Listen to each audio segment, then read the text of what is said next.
Elvis Presley had it all: dizzying fame, fortune, and global fans worshipping his every hip gyration. Yet at 42, he collapsed lifeless on his bathroom floor from a heart attack. But how could an icon at the peak of fame meet such a shockingly premature end that devastated fans and changed pop culture forever? Let's uncover the factors that enabled Elvis's shockingly premature and preventable demise. Before the flashy suits and sold-out Vegas concerts, Elvis Presley was born in a two-room house in Tupelo, Mississippi during the Great Depression. His parents, on the brink of poverty, struggling to survive and provide for Elvis and his twin brother Jesse Garin, who was stillborn. Growing up dirt poor in the segregated South, Elvis found inspiration and escape in music. As a teenager in the early 1950s, Elvis immersed himself in the rhythms of Memphis, country tunes from the Grand Ole Opry, soul-stirring gospel choirs, raw Delta blues, and the exciting new black rhythm and blues records coming out of Beale Street. Elvis absorbed these influences like a musical sponge and began fusing them into a bold, electrifying new sound. He practiced guitar for hours trying to imitate his role models. In 1948, Elvis's parents gifted him his first guitar for his 11th birthday. By high school, he started a band to play at talent shows and social functions. After graduating in 1953, Elvis worked an array of odd jobs. That summer,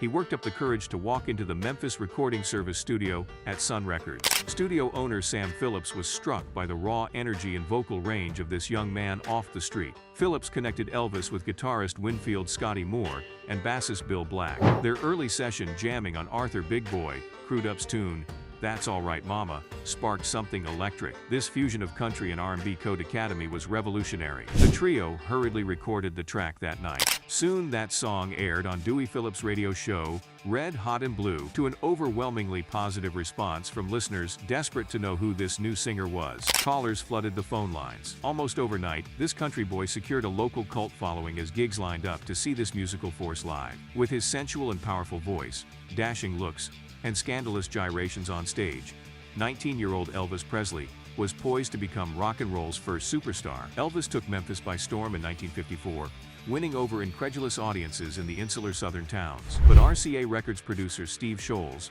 knew this young man had enormous untapped potential to attract teenagers nationwide increasingly receptive to catchy pop music. Instead of big band jazz standards, their parents swooned over. In November 1955, RCA signed Elvis for an unheard-of $40,000 contract. Elvis traded in his old country band for skilled session musicians in slick New York studios. Backed by bold band arrangements and promotional marketing muscle, Elvis's early RCA singles in 1956, Heartbreak Hotel, Don't Be Cruel, and Hound Dog, all skyrocketed to top 1 on Billboard's national charts, selling over 20 million copies combined. Virtually overnight, this 21-year-old lit a musical firestorm to fuel the impending cultural revolution of rock and roll. Elvis dominated radio waves and television variety shows, which broadcast his sexually charged gyrating musical numbers straight into living rooms across America. His scintillating stage presence and sultry looks seduced teenage girls who screamed and swooned at his concerts, literally mobbing him off stage while ripping off pieces of clothing. Veterans called Elvis ungodly for inciting such revelry displays and corrupting youth, but rebellious young audiences couldn't get enough of this dangerous new icon. Elvis rode high on a phenomenal level of fame scarcely matched in entertainment history. He purchased luxurious mansions to share with family in Memphis, Hollywood, and Palm Springs. He drove a fleet of Cadillacs and recreational vehicles. He lavished the women in his life with expensive jewelry and furs. He was generous, doling out cash on whims to entourage members, childhood pals, struggling strangers, anyone who crossed his path. Of course, all of that wealth stemmed from the fruits of Elvis's perpetual labor on screen and on tour. His manager, Colonel Tom Parker, secured lucrative Hollywood movie contracts and a string of formulaic soundtrack albums that kept hit singles flowing, but stifled Elvis creatively. His grueling performance schedule continued on stages across America and Canada to appease unrelenting crowds. Elvis grinned and gyrated through the exhaustion, using cocktails and steadily increasing quantities of pills to maintain his lively onstage persona. His Memphis Mafia entourage willingly supplied anything Elvis desired, from cheeseburgers at 4 a.m. to pharmaceuticals fueling their boss through sleepless days and nights. Only in his mid-20s in 1961, Elvis had already grown dependent on the very lifestyle building him up. As the first half of the 1960s progressed, the intense pressures of astronomical fame revealed Elvis's increasingly unstable dependence on the chemicals enabling his stressful routine. His catalog of daily pharmaceutical intake expanded. Uppers like amphetamines provided a morning wake-up call. Downers like barbiturates eased him off to troubled sleep, riddled by dark dreams and insomnia. Why wasn't someone helping Elvis control himself? Quite the contrary.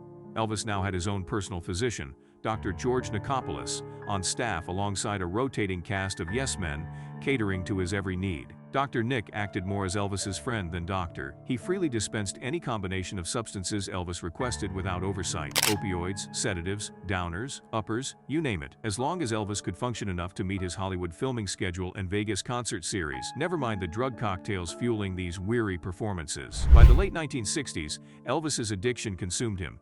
His health declined, both physically, as his weight ballooned and his teeth rotted from the chemical effects, and mentally, as the drugs severely altered his behavior. No longer the charming romantic, Elvis became increasingly reclusive back in Memphis when not working. He and assorted hangers-on held wild parties raging inside Graceland until dawn.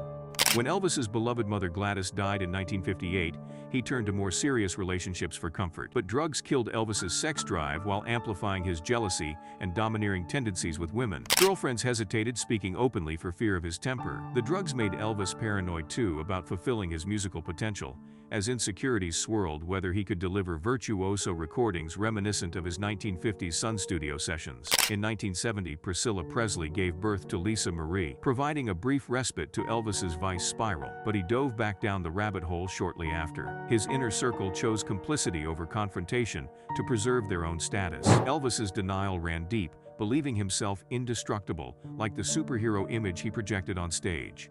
Behind Graceland walls, the icon was committing a depressingly slow form of suicide before his loved one's eyes. The king kept his crown, but the monster lived inside. Still, when Elvis set out on tour in 1977 after a long absence from the stage, fans held out hopeful whispers that Elvis would reclaim former glory one last time. As Elvis's custom chrome tour bus rolled out in June 1977 for a 20-city tour, fans felt optimistic their idol might resurrect fading star power and health during his extended absence from live performing. Surely, this marathon arena tour represented a comeback and redemption before Elvis turned 42 years old that winter. Initially, Elvis endeavored to deliver, determined to overcome self-doubt and nagging injuries. Donning heavy-studded jumpsuits of epic proportions, he strived demonstrating former stamina across multiple energetic sets, over 2 sweaty hours each night.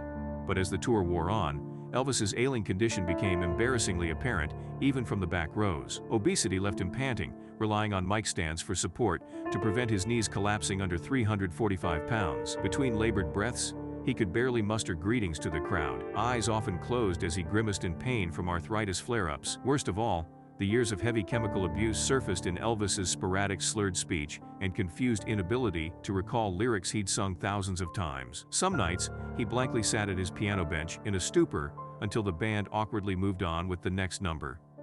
Painkiller injections and Valiums discernibly distorted Elvis's facilities, almost beyond dignity. One could practically hear the ambulance siren of doom blaring in the distance at these shows.